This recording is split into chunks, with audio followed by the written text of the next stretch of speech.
okay, whatever it takes. I want to like it's not going to be easy. Like nothing is going to come easy.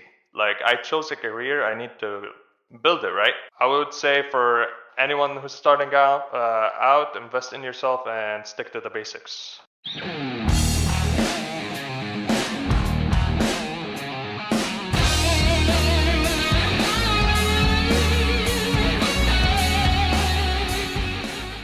Hola, what is up, everybody? Welcome back to the Reliable HVACR podcast. If you guys are listening on the audio version, Spotify, Apple Podcasts, wherever, remember to leave a review, help the show get out to more people. If you're watching this on YouTube, make sure to check out the live chat, like, comment, subscribe, all that good stuff. I really appreciate everybody for tuning in wherever you listen to this. And if you guys support the Reliable HVACR channel, remember I'm also on HVAC Nights, available on YouTube and any podcast platform. The full episodes and then clips are uploaded to our Instagram and TikTok. It's a live show every Thursday with two other guys. I got Jake, Cooling with Kraus. I got Curtis, the HVAC guy, two other big YouTubers, and we just kick back and take questions from the live chat, have some fun, joke around, and actually talk about our work week experiences that we've had with tools and different job sites. It's a great time. If you want to go check that out, remember to check out HVAC Nights. And I also want to thank a couple of the sponsors that make this show possible, like Jobber, my favorite CRM.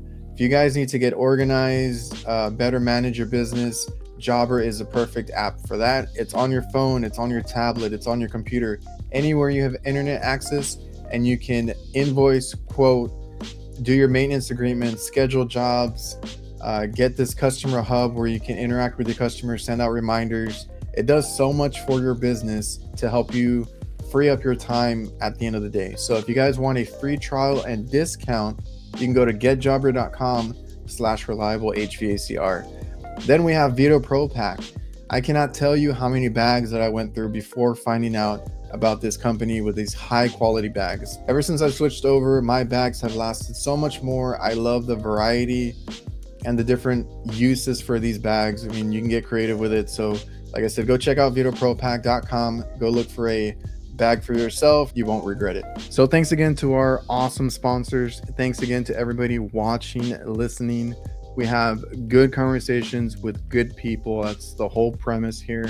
And I really enjoy what I do, having these people come on and tell their stories. I hope you guys are enjoying them as well. And thank you again for making this what it is. On this episode, we have El Capitan, Captain HVAC.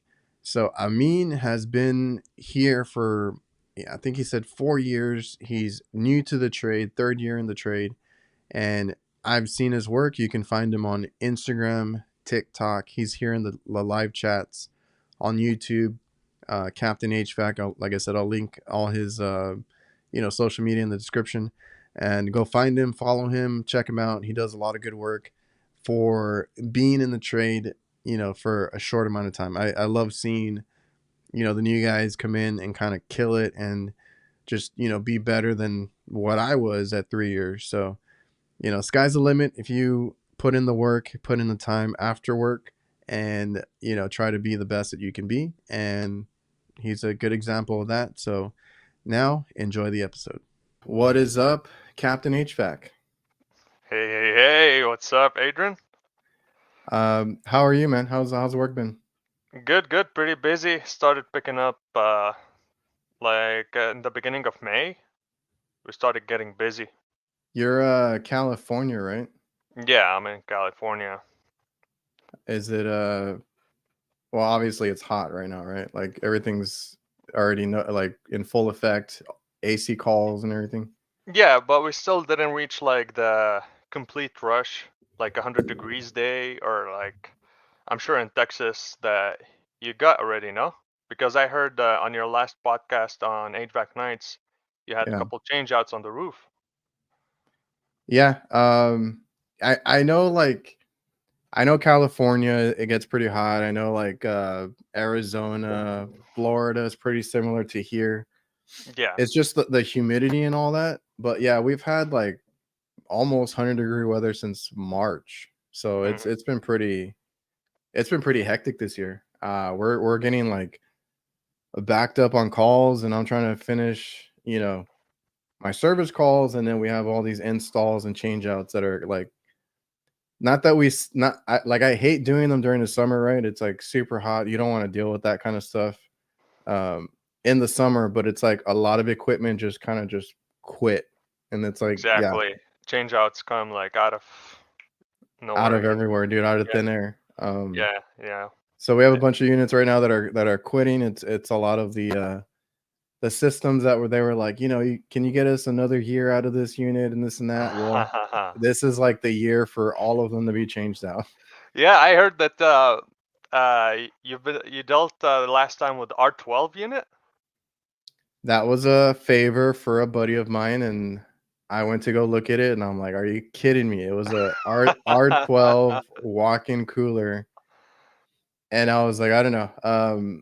Somewhat, and that always happens. We'll get into kind of the work stuff in a bit, but I like to repair things. I like to fix things. That's how I started, and that's how Yeah, we kind of got our reputation around here, right? Is like fixing things. We never really like to sell things, although over the years, it's like, you got to make sure you balance it. of So tell course. the customer this, we can fix it for this price, but also tell them, by the way, the coil is falling apart, or the fins are like, I've seen a bunch of the fins are just, you touch them and, they fall off and all that. Oh Like yeah. at that point, yeah, like, you could replace it, get the warranty, and it's usually more cost effective that way. But yeah, I've always worked, or I used to work on a lot of old equipment and getting it working and all that. Mhm. So like I did want to work on it, but I also didn't want to touch it. Being R12, I think it was from the 90s or something like that. Yeah. And actually, I meant to bring this up on nights too. Like I feel kind of old now, right? I've been doing this 17 years. I've been through a couple of phase outs and all that, No, with dude. the equipment. It's No, but never like old when you do this for a living. no, but like 2000s doesn't sound old to me, right? I'm like, "Oh, that's Yeah. not that old." And then you think about it, you're like, "Oh, that is like 20 something years old already." Like that's old. Yeah. Exactly. So I have to just remember that, like, oh, because somebody told me in one of my comments on YouTube, "Oh, that's a 410A system. That's a new system, this and that." And I'm like, "You do realize we've had 410A since like the early 2000s. Like that is old." It And is. now we're getting rid of it already. Yeah. I get a lot of customers like that. Like, hey, can we get life out of it? Like, I bought it 15 years ago. Why it broke? This and that. But like, there's always a reason to bring up. Now, the company that I work for, it's very similar to like the way that you work. They try to fix it and give options always. Not like Yeah. it's very rare to find like companies like that anymore, especially like here in California. Like all the companies are about selling, and they just want to throw techs in the field and push them to sell. And not a lot of people are hiring for like based on hourly. A lot of people are hiring based on commission. That's why like in this situation you can't blame the tech anymore. Oh yeah. So like, and that's one of the issues I have, right? We run a small business, and I like it like that because we Yeah, can do what we want, right? And it doesn't get out of control. Like we yeah. don't rely on selling, we don't rely on upselling or anything like that. I mean, if I wanted to, I could go in there and make a little extra money on different things that we pitch to the customer. But I'm Mhm. talking to like fast food chains. I'm talking to Yeah. like a lot of big corporate type um you know businesses. I'm not talking to a homeowner. I would feel bad if it's a homeowner. Yeah, exactly. um Exactly. Especially with the inflation and all that right now. yeah, and the equipment is not what it used to be. Honestly, Exactly. we put in a Dakin RTU. I've already been called out to it like 3 or 4 times, and it's broken wires, contactors shorted out. Yeah. I had one that the pin just blew off the compressor the other day, Oh so I had wow. to go get that compressor under warranty. But was like, man, I just put this in like 2 years ago and I already have all these issues. Yeah, I've seen a lot of contactors on Carrier lately, like the 2019 and the 2018 contactors, capacitors, not only Carrier. A lot of manufacturers, like in general, they're like it's cheaply made now. Yeah, and I actually had to talk to a Reed or what Rude Ream dealer here, or not a dealer, but somebody that worked for them, because they came down to our insco, and I was like, been trying to find a coil for one of your units, and it's like a 2017 or something. Uh-huh. I was like, it's not that old. How come I can't get a coil? And he's like, no, I'll look into it, but it's hard even to get parts for Yeah. some of this stuff too, because I've had a lot of the microchannels. I have issues with microchannels where they Leaking. connect from copper to aluminum on the RTUs, and it's like I I can't even get the damn coil, right? Mhm. And then I have one that somebody already tried to repair, so at that point, I don't want to like mess with it. I'm just like, I'll get you a new coil, but I can't even find it. So Yeah, better off touching it. yeah, I told the customer, I was like, I'm sorry, it is what it is. If I could find the coil, I'll let you know, and we'll come in, and at that point, I'll fix it. But like the guy already like kind of chopped up, and he used some of that putty. Mhm. I don't know if you've ever seen that AC seal. It's like a Yeah. putty you put on. I think it hardens and stuff. Yeah. This guy put a ton of it on there, and I was like, I don't even know how to get it off. I might have to grind it off or something. Like, I don't know. I might do more damage, trying to fix it. Yeah, exactly.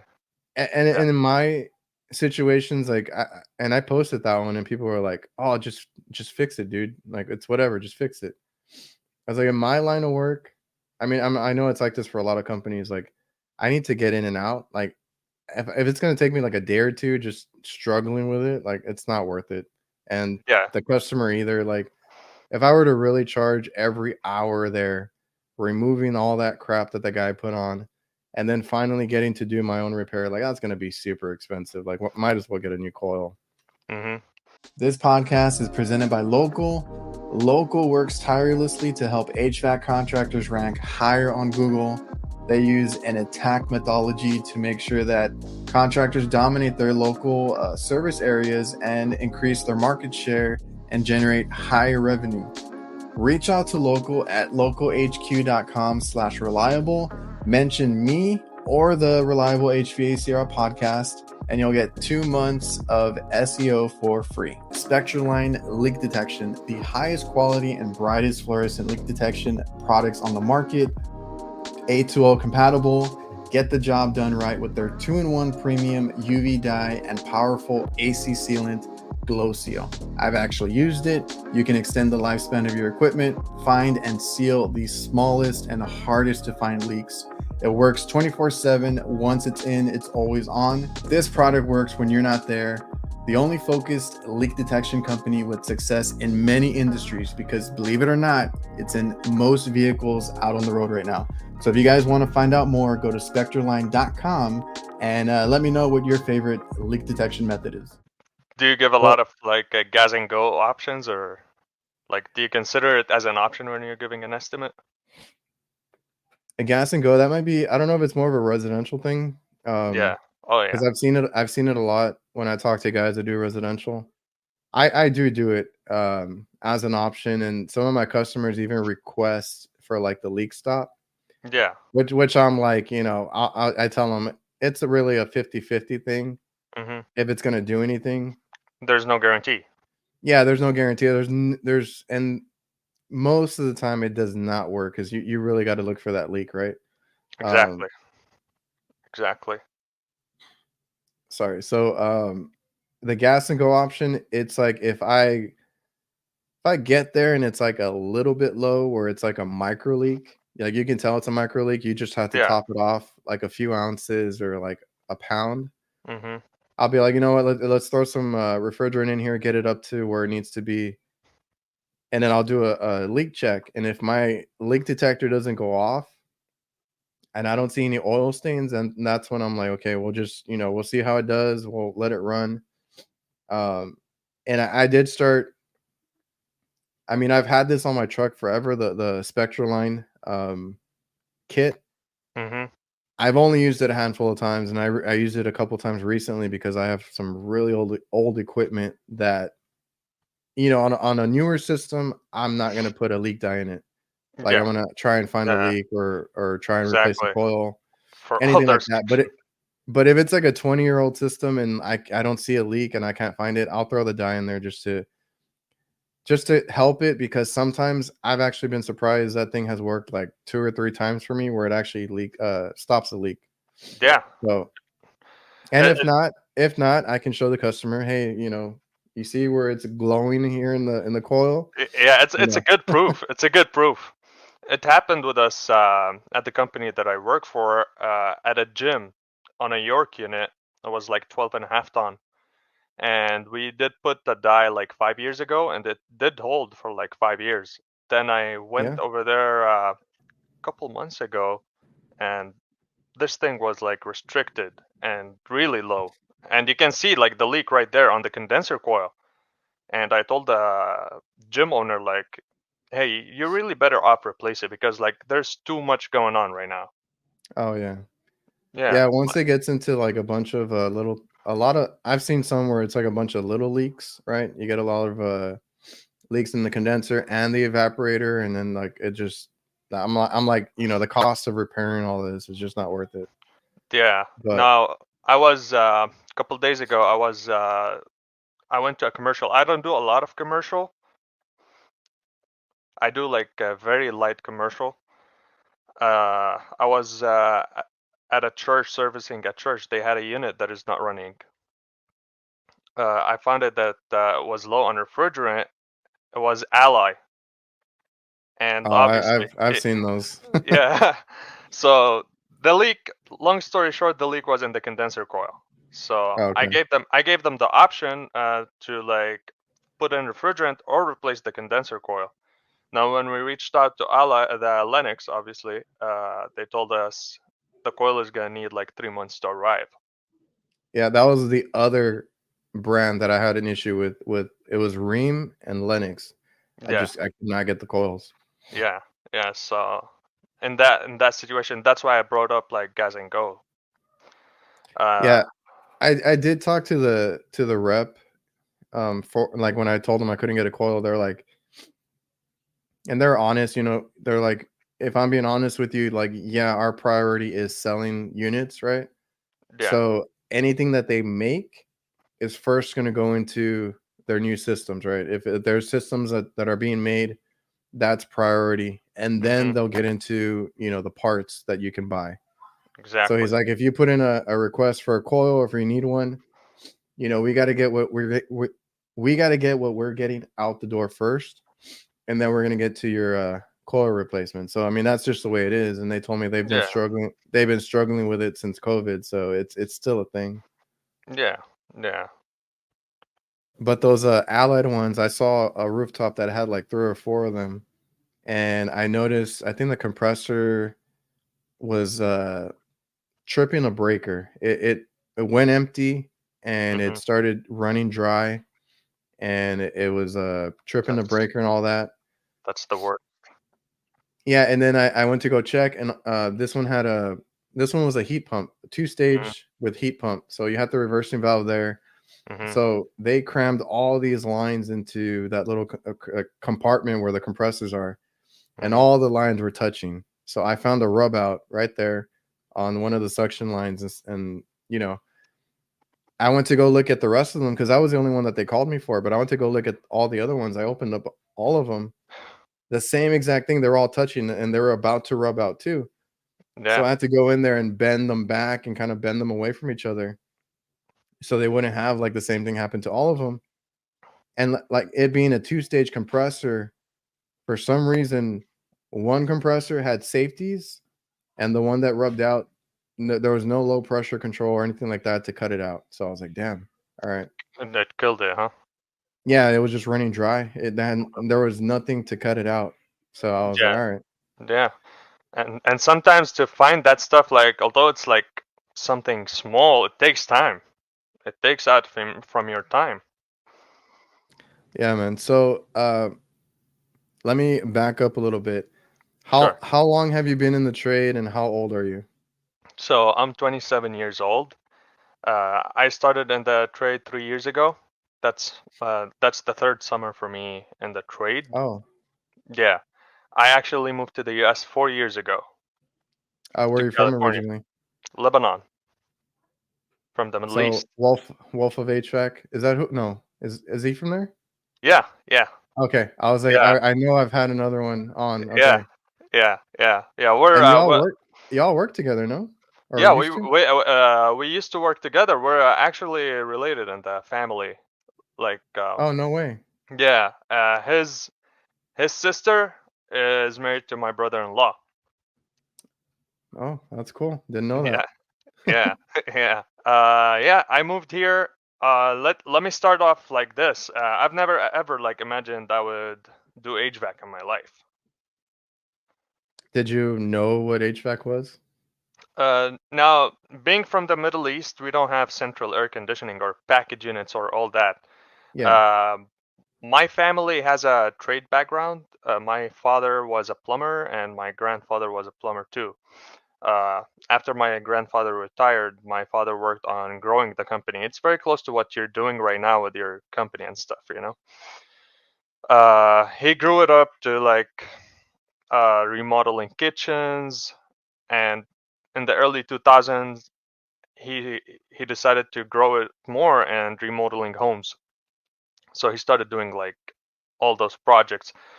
And when I was 13 years old, my father used to take me during summer vacation, like in the field, to throw me in the field with him. He used to Was take that me. was that over there in Lebanon or here? No, in Lebanon. Oh, okay. In Lebanon. Here, I've been here only for 4 years. Oh, okay, So yeah. I remember him like taking me to the job site, to new projects. Walk into the bathroom, everything like is covered. He told me, okay, here is a hammer and here's a hammer drill. You got all day to demo this. I'll be back by the end of the day to pick you up. And at Nice. that and at that age, being 13 years old, like, man, why is he letting me do this? You know, like you're pissed. But now, like as an adult, if when I look back to it, like I appreciate it because he did know where to put like my energy at, right?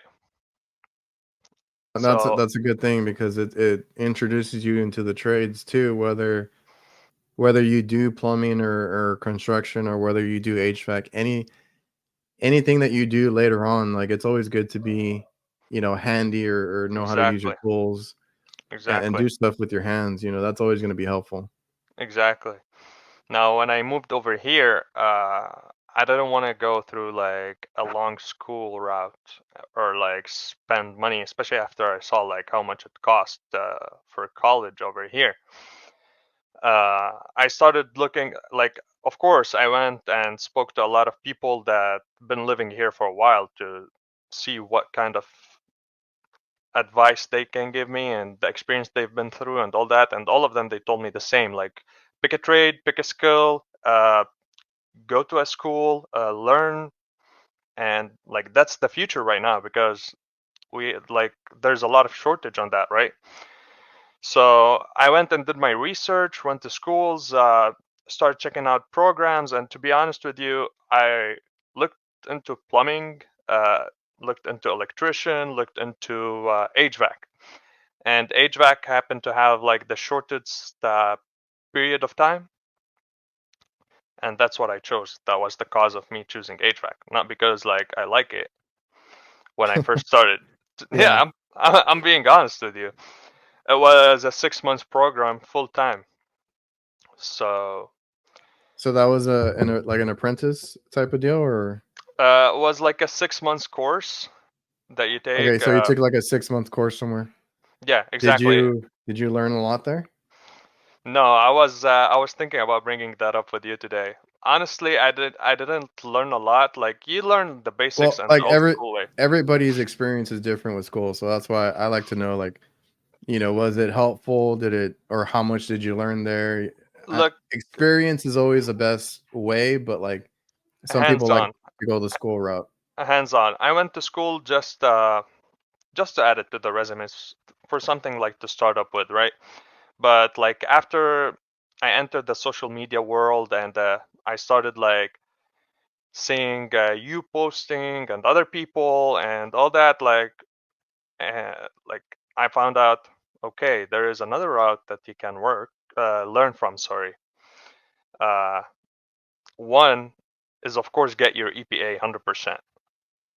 You can do that online on the ESCO Institute when you reserve a date Oh yeah, for your there's exam. a few ways to do it online now. Yeah. Yeah, they give you a book.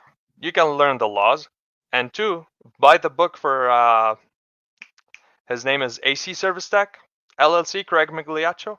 Oh yeah, he has This everything. this book, as a technician, if you're starting off in the field, if you get that book and study it, not only read it, study it, you're not gonna need to go to school, because what you see in the field is completely different. All the hands-on, because school is not gonna teach you about advanced tools, not gonna teach you like all those tricks that you go through. You need to go through like hard times in the field in order to learn, right? Oh yeah, that's the way I learned. I mean, I went to school, just to get my basics and to kind of know what I was doing out there because I didn't really have like my dad doesn't do what I do, so I didn't have that yeah, I couldn't learn from him. Mhm. I got my work ethic and how to use tools and like different like other things from him, but he wasn't going to help me do refrigeration or anything that I do because he doesn't know that. Yeah, he does So outside. yeah, so when I went to school, I wanted to learn as much as I could. Obviously from the books. I mean, they had us do a lot of hands-on stuff, so they would let us like pump down systems and kind of add charge to systems and how to vacuum or Recovery. Yeah. yeah, vacuum recover, all the basics that you need to know to get out there. But like how to solve a problem, how to fix something, you learn that in the field. And a lot of the stuff in the field is not even, you know, it's not all by the book. You have to kind of be creative sometimes and Exactly. or Exactly. you have those long days where you just, you don't know what it is and you're just going, step by Through step that thing. or Exactly. through each thing and trying to figure it out. I mean, that's how you learn the most. Exactly. And I find social media it's beneficial right now. Like a lot of people that has been in the trade for years, like you, Kurtz, Jake, Jeff, and all those people around, like sharing hacks and stuff and tips, like use this, use that, do this, do that.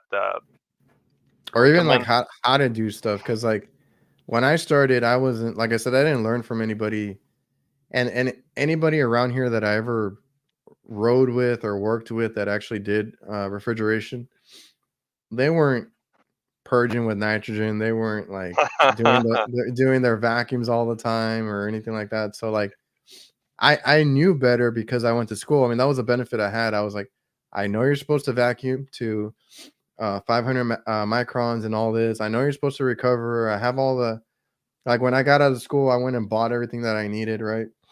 Like I knew that part, but there was still things I didn't know because I didn't get to learn that from somebody. If you go on social media now, you can learn a lot. Just like you mentioned, Craig, AC Yeah, Service Tech, he'll tell you how to do like everything. He has a how-to video on everything. You yeah, go on social media, you see Ty Brenneman, you see all these other YouTubers and stuff that they actually are in the field and they're going to tell you like how it is basically. exactly, exactly. But Craig has awesome videos that helped me a lot. I'm not gonna lie, helped me a lot. Yeah, it's a resource now that you can take advantage of because when I started, again, I feel like I'm old over here because I started 17 years ago, Nah. and it's like there was barely a Google, there was barely anything that I could find. Like there was some manuals I could look up online, not that many. So like I struggled a lot in the field, right? I always try to learn after work. I always try to look up mostly manuals. I mean, there wasn't anybody on YouTube or anything like that. Yeah. I don't even know if there was an Instagram back then, honestly. So I try to look up what I could and learn on my own time. Uh huh. But there is like no excuse right now, like not to get better or learn something. Exactly. Exactly. And one of the things, like the podcasts, for example, like when you guys talk about what you go through when you start asking each other, like, hey, how was your week and this and that, and you When we start have our therapy sessions, yeah. exactly, like when you start narrating what you did and this and that, like this is also beneficial too.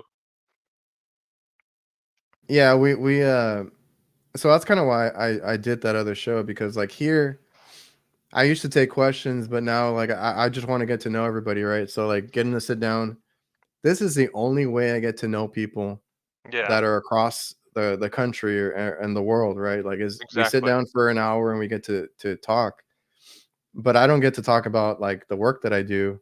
Um and I can only post so much on YouTube and all that. So I was like, you know what, me and Jake started talking, and then we got Curtis in there, and it's like we just go out there and we vent, talk about all the crap that we see during the week, and it's Yeah, been cool. yeah. I agree. I spent like a whole 2 weeks trying to catch up with your episodes, guys, on Spotify. Like I used to put them between calls, Yeah. and yeah, the trick that Kurt's shared, I used it actually in the field, and it worked one time. Put that thermo gel on the compressor when it's overheating, and it I worked. didn't even know that. He told me, and I was like, explain that to me again, because I Yeah, need to know that for next time. And sure enough, a couple weeks later, I had an ice machine that kept the compressor would just shot. Like yeah, it would run, but it would immediately just overheat and turn off. uh-huh, So I needed to verify, because I'm real like if it's a compressor or a TXV or something like that that like hardly ever fails, if I'm gonna condemn it, I need to know for sure. And it was a newer unit, like it was like a year old or something, right? I believe it was a Samsung compressor, so it was like one of these new ice machines. uh-huh. Had like 410A in it too. So I was like, I need to run this a few times just so I know I'm not missing something, right? I'm checking amperage, I'm checking making sure my TXV is feeding. Like I'm making sure all my valves are working, everything else is working. And I was like, I'm gonna try Curtis's trick here. So I didn't have cold gel, but I had the refrigeration technology one. Yeah, It's basically their heat absorption gel. yeah, Sprayed it on the compressor that was overheating, and they take forever to cool down. yeah, And this was in the lobby, so I couldn't pour water on it, right? I'm not gonna make a mess where I'm at. exactly. It's in a dining room. So sure enough, it worked out fine. And I know I don't know if you mentioned it somewhere or told us, but like I had several people that were like, I used Kurt's trick and it worked great. I was like, me too. Yeah, yeah. No, it completely works. Yeah, he told me. I was like, no way. I was like, let me try this out. And sure enough, Yeah, when I yeah, started off, because there's different ways to do it. I have the cool presser, but if you're not outside, it's not gonna work well. I have it too. It's cool when you're outside, yeah. But if you do commercial like you, it's you gotta be So like be where did you careful. use the cool gel trick then? The cool jet. I used it outside too, just out of curiosity. And it worked for you? Yeah, just I wanted to mess with it. Yeah. Well, he does residential. He does it all the time. He says. Yeah, I was like, all right, let me try it out. Well, that's the thing too with the cold presser is he's like, I'm not gonna use that damn thing out there because I'm gonna be working in a whole swamp or like a pile of mud. Like there's no sense in that. So I was like, yeah, it's a good option to have. I also want to thank DiversiTech. They simplify your work. They have everything a contractor needs to complete a job. That goes from equipment mounting, condensate, management, tools, maintenance chemicals, electrical components, indoor air quality, and much more. If I go look at my van, like half of the stuff, including parts, is from a DiversiTech branch. They have different branches under the same umbrella. More than likely, you're already using some of their products or tools. So go check out diversitech.com, and it's your one-stop shop for everything HVAC. If you haven't seen it yet, NAVIEN has entered the HVAC space in a big way with the new NPF hydro furnace. This hydronic forced air furnace delivers industry-leading variable capacity operation from 15 to 100% in both natural and propane configurations. You can learn more at navieninc.com. So what kind of work do you primarily do at your job? Is it residential or do you do both? We do both, but not commercial as the level that you guys do. Like the biggest equipment I've worked on was 12.5 ton. That's Okay, well, that's kind of in line with me. I try not to go over. yeah. Even my license, like when I got my license, I got the B license because that covers 25 tons and under. Hmm. I was like, I'm not gonna do supermarket. I don't want to do anything crazy. Yeah. I want to stick to the kitchen refrigeration, so that's what I got. Yeah. But more like my experience that year is when I started learning the commercial side. Because my experience was based on residential. When I first started up, I started up as an installer. I did Oh, you installs. started install. Yeah, I started as an installer for like a year, but I didn't like the install so much. Uh, the company that I worked for wasn't like the best, but like basically it was to put a foot in the door, right? Uh, Yeah. and I remember that the day that I started, I had in my head like, oh, I'm gonna be working on mini splits, like that's like the Middle East and that. I didn't know like, Oh. yeah, like it's gonna be like all central air and all that, and the industry is like that huge, right? Hmm. Uh, my first day was like mid-June, and was like in the 90s, and it was a full cut-in job, like everything brand new. Oh. That was like my first day, and Oh the wow. and the team lead of the install crew called out. So they just threw me in with two helpers, and I went up in the attic, and I realized, oh shit, it's hot. Yeah. It's like, what am I doing over here? And as like the day passing through and all that, I started like looking, okay, so this is the furnace, this is ductwork, this is this, that. I got overwhelmed, you know. But Oh then yeah. like all day in my head, I was like, boy, I fucked up. Well, I I actually just asked Curtis about that because I don't have to deal with that, and I choose not to. Right? I don't do residential on purpose. Yeah, But I asked him. I was like, "How do you deal with it?" Because in the summer, because I know he's like right now he's not having the temperature I'm having, but I know he gets pretty hot in Georgia still. I was like, "How do you deal with it?" Because you're in the attic. It's like over 140 degrees most of the time in the attic, yeah, and it's just constant breaks. That's the only thing is you got to remember to take those breaks because like in an attic, I'm exactly. okay being on the roof all day if I have a hat and I'm covered and all that. I started peeling the other day because I got like sunburn because I took one trip up there and I forgot my hat and I got all burnt. But um, attics are very different. You got to be careful. You got to watch out. Hmm. And I told him and Jake like I salute you guys because I don't like doing that stuff. Exactly. It's hard, but I think as a technician, now Chris and Jake they both like do like install and technicians because like they're running their own thing, right? Yeah, which is impressive too. Some people just Exactly. do one. Exactly. But as a technician, that when you work for someone, you're not spending like most of the day in the attic. Did they have like did they have you doing a certain part of it or did you have to stay there and do most of it? When I first started an install, all Yeah. I did was ductwork. Like Oh, okay. I was thrown to ductwork. At the end, like the installers over there, they created a nickname to me. They started calling me Duct Master. Yeah, it was like I reached a point during install, like okay, like I'm not picking up anything other than ductwork. Like these guys are either taking advantage of me or like they Like don't want to teach me. they're giving you the work that they don't want. Yeah, because I started like humping over like, okay, I want to learn the condenser, guys. Like someone teach me how to do the condenser. Oh, okay.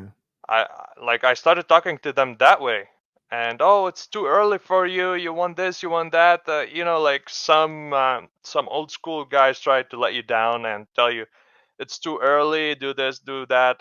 So they weren't letting you wire, braze, or anything else? Exactly, exactly. Then I tried asking them about, okay, the furnace. Let me learn the furnace, and they didn't want me to do that. I switched to service. I got an offer from a company that was installing the system at my father-in-law's house. Oh, okay. The company owner was doing a job walk in the house, and I went to him directly. I was like working and everything. Like I told him, hey, I have this, and that experience, and I'm looking to switch to service. Like, will you hire me? Because it's very hard when you're fresh out of school Yeah. to find a job, because everyone is looking for someone with like 5+ years with Yeah, experience. I hear that a lot, that it's Yeah, always difficult. yeah, and that guy like was like really understanding, and he did like that. I walked up to him and told him like I need a job, Yeah. and he gave me his email and told me to send me a resume. When he told me that, I was in my head, oh, this guy's not gonna like, give me a chance. But he Yeah. did actually call me and all that, and I went. He interviewed me. I worked for him for a while, but sadly, the job was like too far from my Um, house. Yeah, so like I had to drive every day, like an hour and a half going there, an hour and a half going back yeah, every that's a day. lot. Yeah, that's a lot, like 3 hours out of your day. And but I had to do it just to learn because he gave me so much Oh, so experience. you did work there and you did take it. I did take it, of course.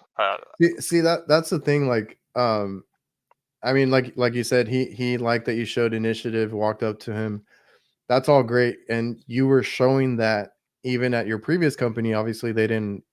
I don't know if it was like they didn't want you to take their job or whatever it was, because like you were actually interested in learning other things and like asking questions. Like that's a good thing, Yeah, but you're taking this job that is not in your favor as far as like time driving all this stuff. I always tell people like there are sacrifices that you take sometimes when you start so that later on definitely, you can kind of like reap those benefits. So definitely. your kind of deal there was like, the route to get to work, but you wanted to have a better company.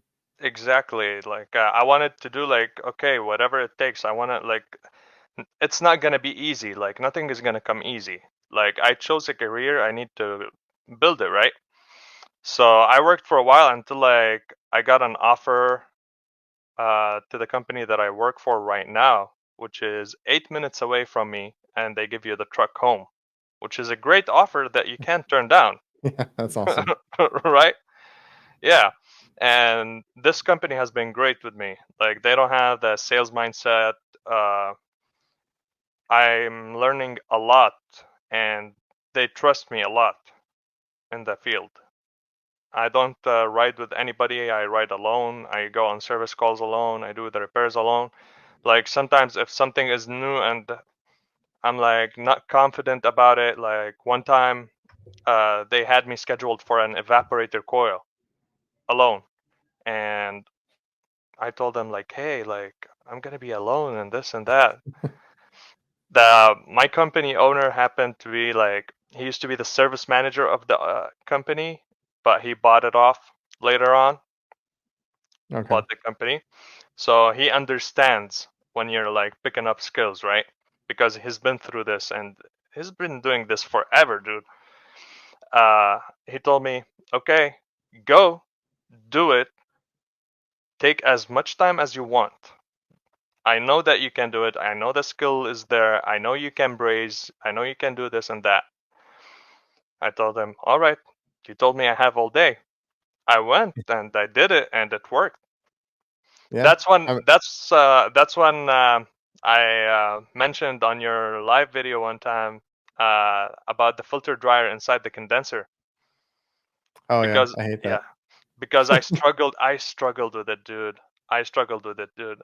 When I said like, "What do you think about it?" Like, why? Why do you do? Why do they do that? Like, I guess they put it in so that they know it's in there, but like it just ruins it for the guys in the field because then you can't put it where you want it to without recovering and taking out the refrigerant and all that. And like I exactly. said, like I mentioned on one of those shows, when I moved in here, somebody was already replacing the evaporator coil. Yeah, And they put a dryer up there in the attic with the unit with the furnace, which is fine. But they obviously, I'm assuming they pumped it down and just left the old dryer in there because it's just a hassle. I don't understand it either. yeah. That's when I watched the video the next day for Kurt's replacing an evaporator coil. Was like an hour long. I watched the whole thing and I saw that he had the same situation as me. And what he did repipe the whole thing. I said, you know what? I'm gonna make my life easier and the other person's life easier and start doing that. Yeah. It's Um, not a bad idea. It's gonna take a little bit longer to like do the piping and the bends and all that, but later on, if I'm still servicing that equipment, I'm gonna like oh yeah. be like, yeah, that's not gonna take me much of a time. Yeah, like my brother works with me, right? So I try to take all the harder calls. Like he does a lot of our maintenance and like certain locations he'll take care of. So, but like he'll ask me like a ton of questions, which is fine. Sometimes I'm frustrated, but I'll get to the question eventually. Um, we don't do a lot of split systems. We're doing one the other day for this small sandwich shop, right? They don't have any RTUs. They just have like two split systems in the back and the closet, which that one sucked because we had to remove the doors because they built a walk-in box like right in front of it. And then he was just asking me about the dryer. He's like, "Why did you put it inside?" Right? And I was like, it took me a while, right? I was doing my bends, I was running my lines.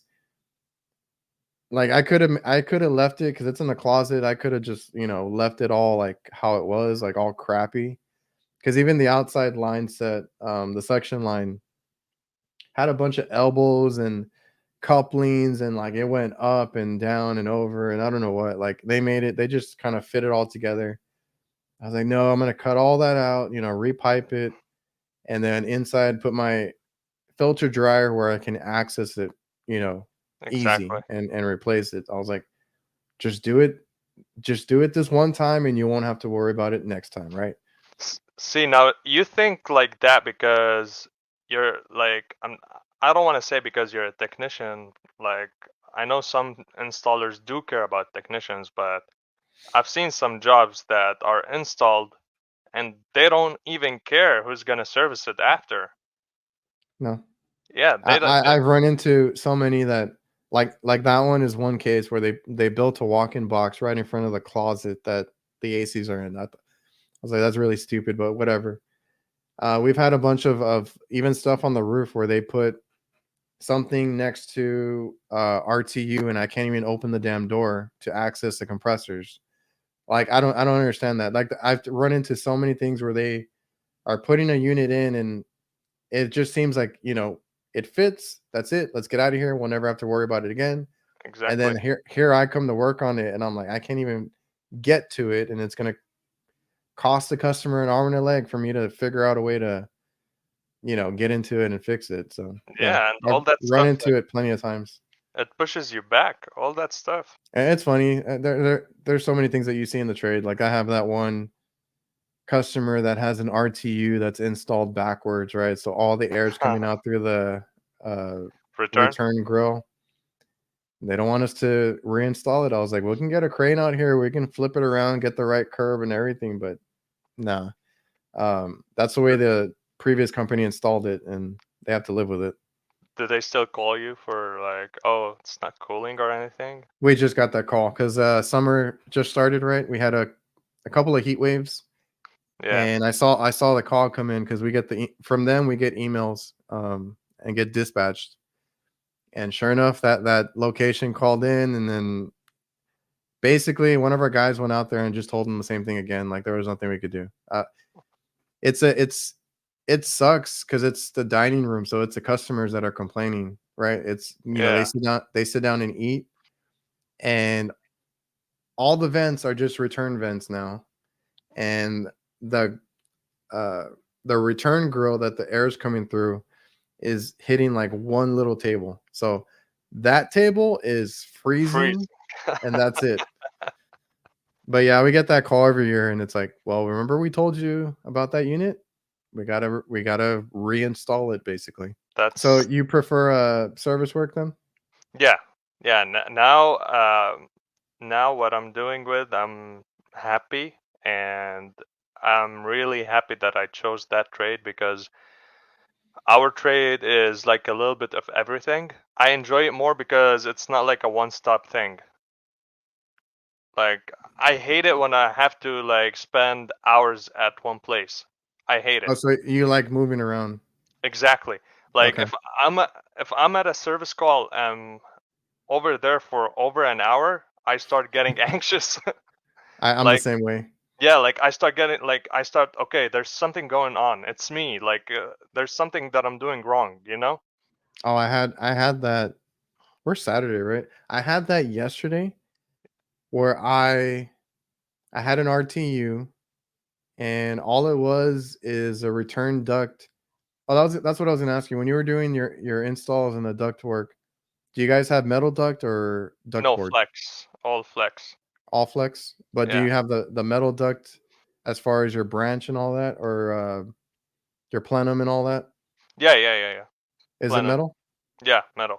Okay, all I see here is a duct board and then the flex. Yeah. So the flex, I mean the duct board, if it gets wet, they have an overflow or whatever it is, it gets real damp, it gets saturated, Yeah. and then it's all wobbly and it just falls apart. Like there's nothing you can do.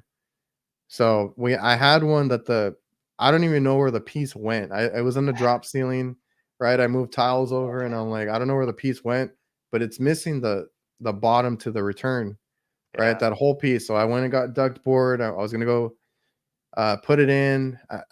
I think I had my camera recordings. I have to look at it later. Maybe I can post it, but basically cut out what I needed, redid the return box and everything, the return duct, and that's all it needed. Like it was cooling fine, everything was working fine. It's just that I could tell was too like it wasn't cooling enough. And then sure enough, when I looked, the return was just sucking up attic air.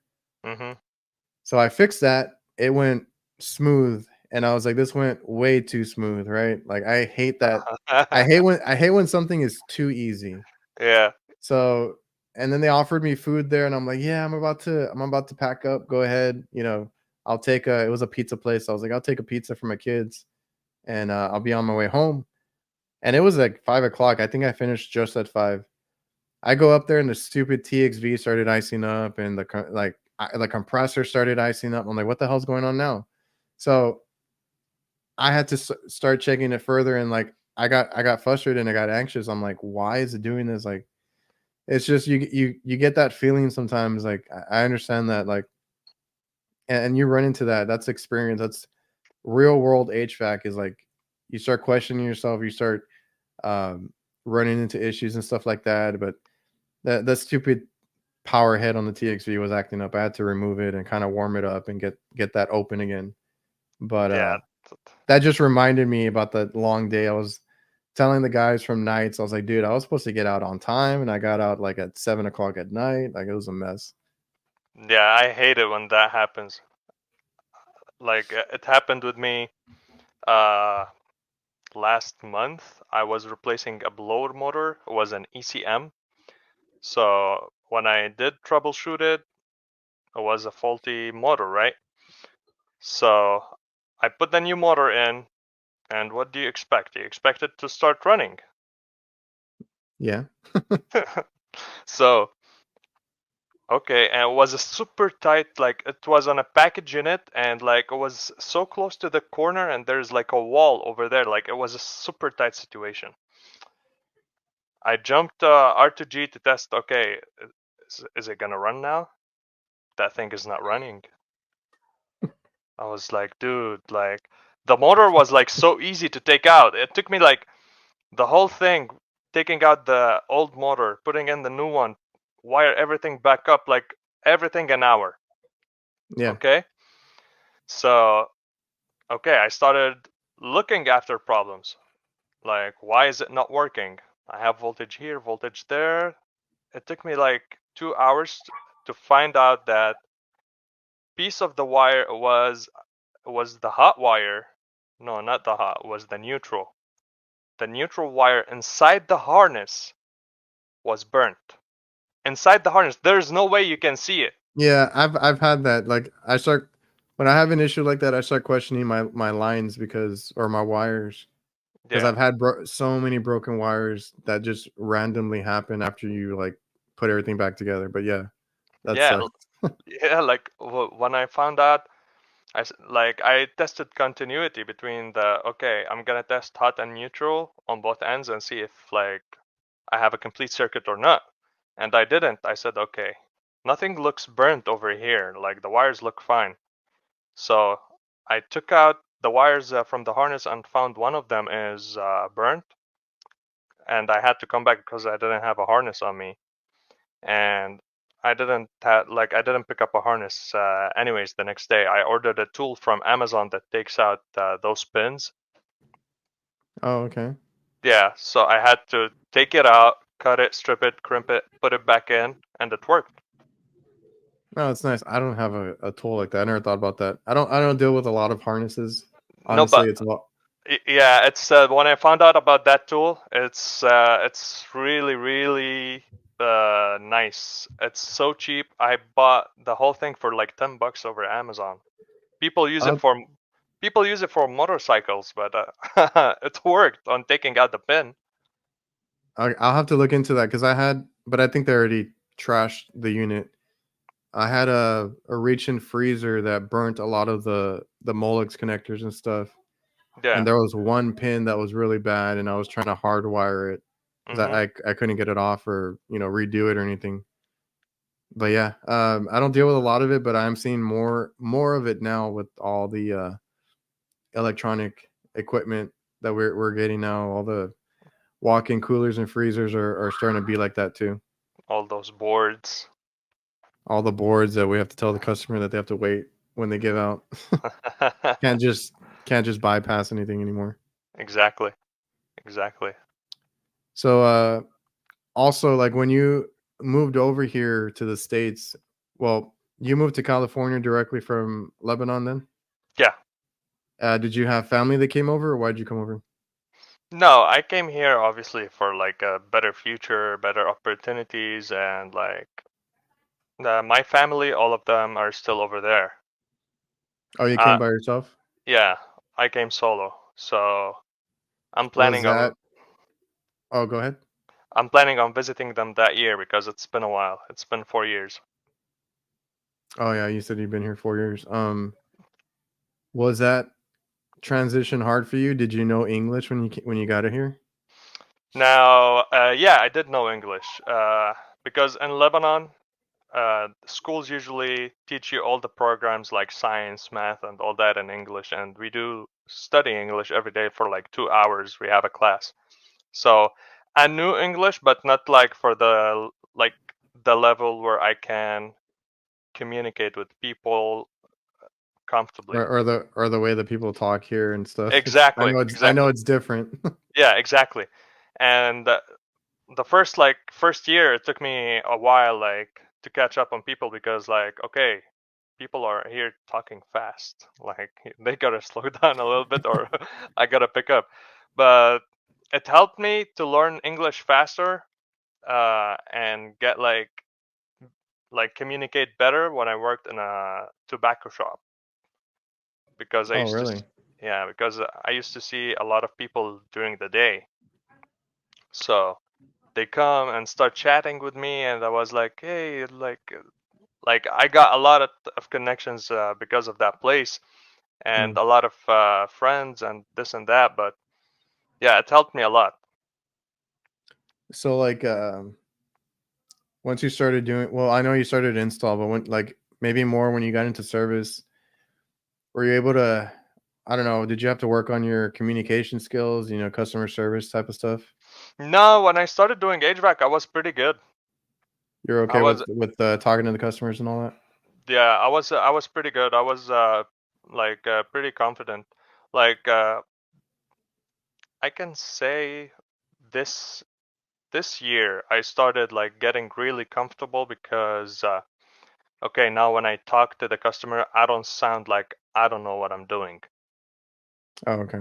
Like, as So far as, like, the HVAC side?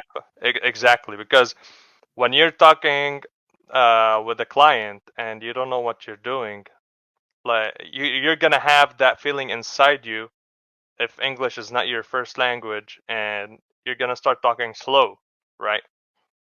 Yeah. Yeah. So now I just walk in. If I'm confident that this is the problem, I always have proof on my phone. I take videos, pictures, explain to the client what I did, this, that, and that's what you need to do. That's the easiest way to also put the customer at ease, and then, like, and I agree, it's a lot about confidence because, like, when I started, I mean, I had the confidence on my HVAC skills because of I went, like, the school I went to was really good. I will give them that. Like, I learned a lot at Hmm. mine. So I could talk the customer's ear off if I needed to. Like, this is Yeah, what I found. If you want to know how it works, I'll explain all that too. And I'll go into detail. I kind of had to dial it back a little bit because some of them are just looking at me like, whatever you say, like, just, is it working or not? So customer service is a big deal. Like, I've tried to work on that every year.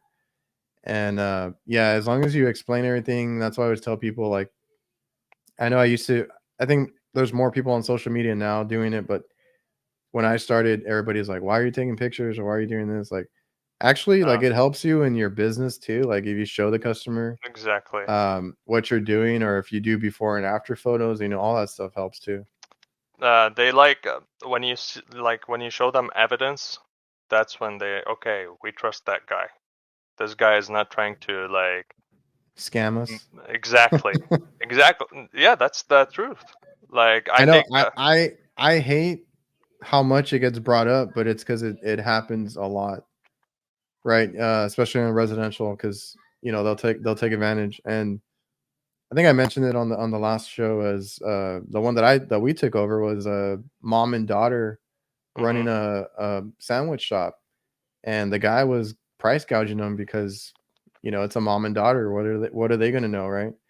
yeah. So he took advantage of them, and then they ended up calling us, and we've been out there taking care of them now.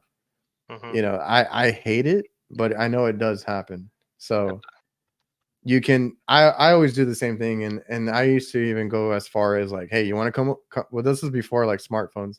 I was like, "Hey, you wanna come up and, look at the unit with me? I'll take you to the roof," and a lot of the times, those managers are out of shape, like, for restaurants, and they're like, "No, yeah. I'm good. Don't worry about it." But yeah. I didn't care because I was like, "I know what I found. I'll show it to you," right? Like, ex- I wanna make sure that they know, uh what's going on, and they know what we're gonna do and all that. So I'll take pictures. I'll do all that too. Yeah, when I brought up customer service, I feel like Adam's that one video that went crazy for him, the one with the man that kept following him around. He Yeah. was gonna Yeah. change out a blower or something. I Yeah. feel like that should be the video for customer service. Like, I would have lost my cool on that one. Yeah. Uh, customers, there's some type of people that they like to ask questions, but sometimes it gets like, sometimes it's too much. I don't mind, and I've talked to others. Like, I don't mind if they ask me what I'm doing, or things here and there. But if they're gonna be like critiquing you, and kind of over your shoulder, and, like, Yeah. making remarks that are not like kind of like rude, being rude and stuff, like, that's Yeah. that's what bothers me. So, props to Adam for that, because I would have snapped at that old dude, like, way before. Yeah. Yeah. Definitely. Have you dealt with, like, any, I don't know, difficult customers doing residential? Uh, yeah, but like I can control my anger. Like when it comes to that, I try to be nice, but not in a nice like let them take control over me. Like I try to be uh when I'm explaining it to them, I try to explain it to them that I'm just here to do my job. I'm not here to rip you off, because 99% of the clients over here, when you go to service their equipment, the first thing they're gonna think of, oh, he's here to rip us off. Yeah, So like sell me. They're gonna sell me a new unit yeah, when I don't now need one. the good thing is, I take advantage of that too. That in my company, a technician is not allowed to sell equipment. Oh, okay. Yeah, so I tell them, and I don't get paid commission, as like I'm not a commission-based technician. So I tell them, I'm not here to sell you a new unit. Your unit is R22. Okay, you want to fix the leak? We're not gonna charge it with R22. We I was can gonna say fix. that's gonna be a pricey, Yeah, we refill there. we do give the option to recover the refrigerant. If the leak is fixable, fix it and charge with 422B. If you want me to do Yeah, that, it's way cheaper than yeah, R22. yeah. So I tell them, I'm not gonna give you any prices if that's what you're worried about. The office is gonna follow up with you in regards to that. I I wrap up and head to my next call. So I don't have to worry about estimates or dealing with clients, pricing, negotiating this and that. I don't Yeah. have to worry about that. No, that's good, man. I've never liked selling, but I've been more open. In the beginning, I wanted to fix everything, and that kind of sometimes that would screw me over because the equipment was just shot. Yeah. So then I had to balance it and be like, okay, like it's like you can tell when you look at it, like you might need a new unit, right? So you got to give them options. I know you're basically just starting it. I feel like you're off to a good start. Obviously you really want to do this, but is there anything that you struggle with, or you feel like is weakness or anything that you want to work on? Uh, For me, it's electrical. I rely on my dad a little bit too much on the electrical because he used to be an electrician. my weakness right now is evacuation. What kind of setup you got? The two megaflow hoses, the 3/8 Three and eighths, yeah. yeah, and the field piece micro gauge, two Appions, and the Y fitting from Appion that I can hook up to my JB vacuum pump. You got a JB. How many CFMs? It's 7 CFM. Okay, yeah. I got some for my guys, and there were 7 CFMs, but they were the NAVAC ones, and they were pretty good. Yeah, it's pretty good, but it's always when I'm like doing like, okay, I'm doing the job. I replaced the king valve the other day. King valves on a carrier unit. The job was going like super great, super great. Brazing came out like super clean. Yeah. I had no leaks, nothing. Started preparing for the vacuum and everything. Okay, it's going down. Went down below 1,000. Getting stuck at 800. I started questioning myself. What is going on? Oh Isolate yeah. the isolate the system. This thing is going up. Okay, I don't have a leak. I did put pressure and it did hold, and I just brazed over here.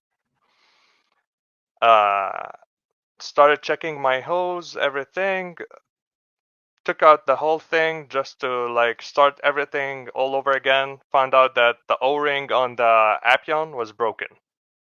Yeah. I was gonna say you got to check your hoses and gaskets on everything. Yeah, but not only that, now it turned like the story, like the reason why I was struggling is gonna like, it's silly. You're gonna laugh when I tell you about it. It's a silly mistake. I should have been like, I should have paid attention to it. But anyways, that's when you learn, right? Oh yeah. Yeah, so I put a new O-ring. Everything is going good. Still stuck at 800. That's when like, okay, I've been here for like 5 hours now. I'm gonna call my boss. I'm gonna tell him this and that is happening. Luckily, he Mhm. was close by. He came over. He told me, "What is going on? You're struggling with this." I told him, "Well, the job is done. I'm only struggling with evacuation." He told me, "No, that's part of the repair. You're not done." I told him, "Yeah, okay. I need your help over here." So he started checking the hose and everything, and it turned out to be the cap on top of the vacuum was loose. That's why the system. I was gonna say that's happened to me before, dude. Dude, what? I double check and triple check all the little caps to everything because I have the field piece one too, right? Yeah. So you have actually that's where it happened. I have the field piece, the newer vacuum pump. I forget if I think it's like an 8 CFM, Uh-huh. and it has the 4 ports, right, for you to hook up to. Uh-huh. I pulled a vacuum one time and I had the same exact issue. It was like I don't know, 1,000 or something. Uh-huh. And I was like, what the hell was going on? Then I finally went and I was like, let me check the caps, and like 1 or 2 of them were like loose. I was so pissed because Yeah, it made my job so much longer just trying to figure that out. exactly. Like as soon as he tightened it, like microns dropped like pretty quick. Like my system was like deeply vacuumed. And that's how you learn. I mean, like I said, it happened to me once, and now I double check, triple check, all the caps on everything, like on the pump or on my core removal tools. Like I'll double check everything. Like you'll never forget that feeling or that story, or you're gonna know for next time, right? Like Exactly. all the mistakes that you make is what's always gonna stay in your mind. Because I have so many that, like, when I started, like, burning up boards, burning wires, burning a hole through copper. Like I've done all of that, and then like you just don't do it the next time. That's the easiest Yeah. way to learn, and that's the best way to learn. Yeah.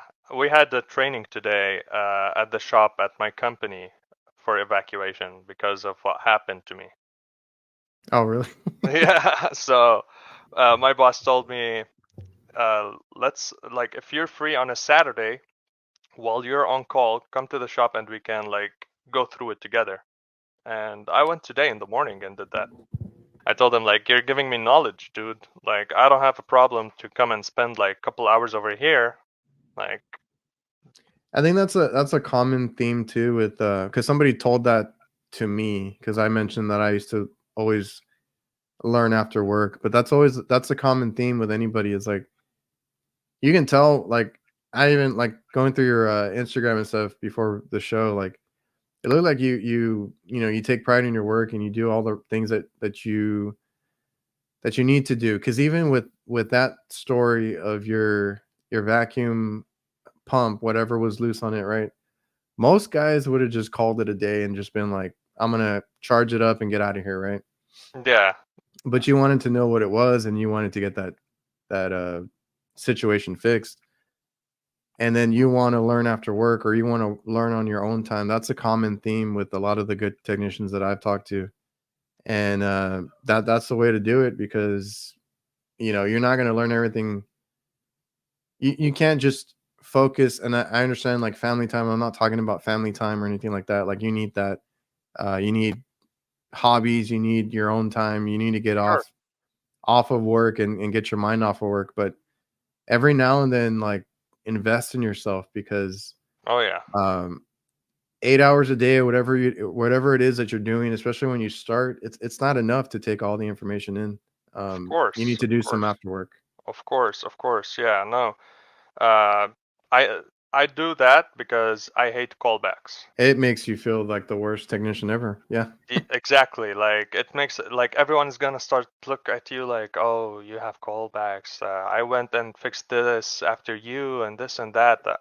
I don't like that. Like, That's what will make me snap, or it used to. I try to control it now, but like when I would go back to a job site and they were like, "You were just here," you know, mm-hmm, it's the same thing again. And then I look at it, and then like it's something completely different, right? It's like a leak exactly. or something else that I didn't touch. I'm like, no, it's not a callback. Like, don't start spreading that, you know, and getting a bad name for me, you know. Exactly. Callbacks, I hate callbacks. Yeah, there's no escape from them. Like they're there. No one No, is you perfect. get them, and you're gonna get Yeah. them over your career. And sometimes, yeah, you screwed up. Learn from it and own up to it. You can use whatever, you know, you want to. Like, I personally, and people think that like, yes, every now and then I get stuff. I have sponsors. You know, Yeah. it's turned into what it is. But a lot of the times, I buy the stuff. Like Field Piece, I've been buying it for 17 years. Whatever they make, you know, Yeah. my recovery, my vacuum, all that. Like a lot of that stuff I bought. something like the Amber controls, which is like a mini torch set. Makes your life so easy. Yeah, and then like NAVIEN. I've never gotten anything from NAVIEN, but I have several of their pumps. I gave our guys the big 7 CFM one they have. Like we bought all that stuff. Yeah. If it makes my job easier and it helps me, because I feel like you feel like crap at the end of the day, lugging around so much heavy equipment, especially on the rooftop or like in a weird, even in Or residential, because you got to get into attics and stuff like that. Like exactly. you feel like crap at the end of the day, lugging around a torch set, a heavy pump, trying to run a extension cord, because I have a NAVIEN battery powered vacuum pump now. Like all this stuff is stuff that I bought because it makes my job easier, and at the end of Exactly. the day, I feel better. So you bought your own for you, right? Yeah, exactly. I like to buy my own tools and use my own tools. So like, if something breaks, like Yeah. I don't like to go through all that. Like, oh, you Well, broke this and that, and yeah, there's different ways to go around it, because like if you rely on the company to buy everything, if you can talk them into, and I tell people, like, just tell your boss, like, if they really care about, the way that you're working and all that, they'll help you out. But if not, like, if they don't care, they're just gonna give you like the old beat up vacuum pump that's been there for like 15 years, yeah. No, and now he does provide us with like vacuum gauge and all that stuff, but I Okay. still use my own. Yeah, some people like to have their own also, just because they can say it's theirs and they don't have to worry about like turning it in or anything. Exactly, because I like to have like the setup, like to set up everything in the bags and all that. Like, okay, this bag is for maintenance, this bag is for repairs, troubleshooting, and all that. Oh Because yeah, of I've loved because of doing that. you, because of you, I wanted to do a video, but I'm still waiting for it to arrive. I wanted to do a video and like a funny video, and at first to like scream, Adrian Garcia, you made me do this. I I feel like that with Brian right now. Brian, I don't know if you've seen Brian Sanders. He's been posting a couple of Veto bags, and he's like, "I got this from Adrian." I'm like, "Don't blame me." I was like, "I didn't make you buy it." no, because the setup of the hose that you did, that's perfect. So I ordered one that you Oh, the did. hose hauler. Yeah, that's it. That's it. Yeah, Everybody's looking for that one right now. It might have been sold out now. yeah. I ordered it last month, and it still didn't arrive. I joined the like a wait list because Oh, the setup is perfect, dude. I own like $500-600 worth of hoses, right? And my vacuum gauge and my valve core removal tools.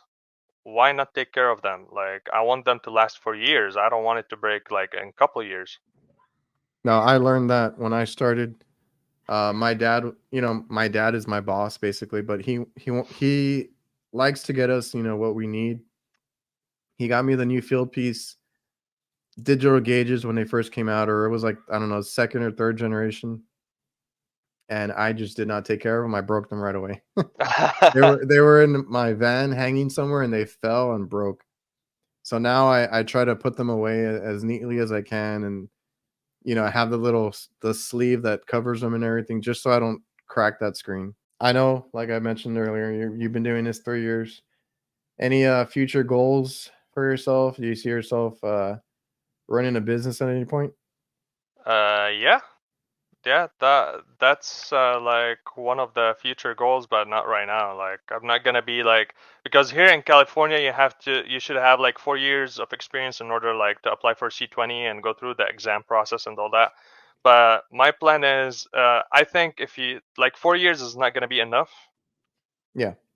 4 years is not going to be enough to run my own business, because it's not only the technical side, it's also just see like No, there's a lot of the exactly business part gets you. Yeah. exactly. So if I want to start up as a one man show, I want to make sure that the technical part, I don't have to worry about it. All right, man. We've been on here for almost an hour and a half. It's been a really good conversation. I'm Thank sure you, we man. could have gone over some more things, but is there anything you want to close on? Any advice you want to give to some guys that are starting out? uh I would say for anyone who's starting out, invest in yourself and stick to the basics. It's always easier when you go to the basics, because when I have to help some guys, that work for me or anything, and they want to jump 3 steps ahead, I'm like, let's back it up a little bit, and then we'll figure it out that way. Because if you start jumping to, a motor or this and that, sometimes it's like we mentioned earlier, a broken wire or something like that. That's going to be your issue. Thank you for letting me come up on your show. Yeah, man. Everybody watching and listening, I appreciate you all for tuning in, and I'll see you guys next time.